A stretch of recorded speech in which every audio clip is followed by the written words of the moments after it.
बेहोशी का होम्योपैथिक इलाज। अस्सलामुअलैकुम, होम्योपैथिक डॉक्टर उस्मान आपसे मुखातिब हूँ। आज मैं आपको बेहोशी का होम्योपैथिक इलाज बताऊँगा। ऐसे लोग जिनको मसला दरपेश है वो इन अद्विया से फ़ायदा उठा सकते हैं। बाज़ औक़ात अचानक घबराहट, खौफ, कमज़ोरी या किसी सदमे की वजह से कोई शख्स बेहोश हो जाता है।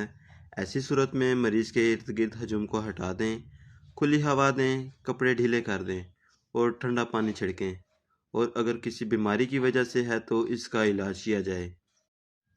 अब हम बात करते हैं इसका होम्योपैथिक इलाज क्या है। सबसे पहली दवा है कैम्फर। इस दवा का सूंघने से बेहोश होने वाले मरीज को फ़ायदा होता है और इसका मसला हल हो जाता है। अगली दवा का नाम है कैमोमिला। ऐसे लोग जो गुस्से के बाद जहनी परेशानी की वजह से बेहोश हो जाते हैं, उनके लिए ये दवा बहुत मुफीद है। सुबह शाम 5 कतरे 2 घूंट पानी के साथ। अगली दवा का नाम है इग्नेशिया।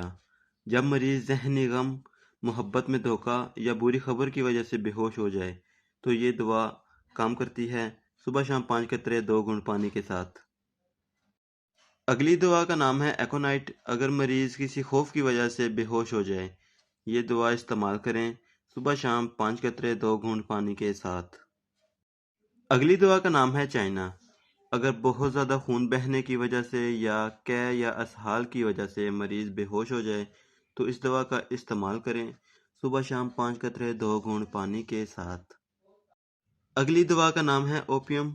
पुराने हादसे के खौफ याद आने की वजह से अगर मरीज़ बेहोश हो जाए तो इस दवा का इस्तेमाल करें। सुबह शाम 5 कतरे 2 घूंट पानी के साथ। अगली दवा का नाम है कोफिया। शदीद दर्द या अचानक खुशी की वजह से अगर बेहोश हो जाए मरीज तो इस दवा का इस्तेमाल करें। सुबह शाम 5 कतरे 2 घूंट पानी के साथ। मज़ीद अच्छी वीडियोस के लिए हमारे चैनल को सब्सक्राइब करें। उम्मीद है आपको वीडियो अच्छी लगी होगी।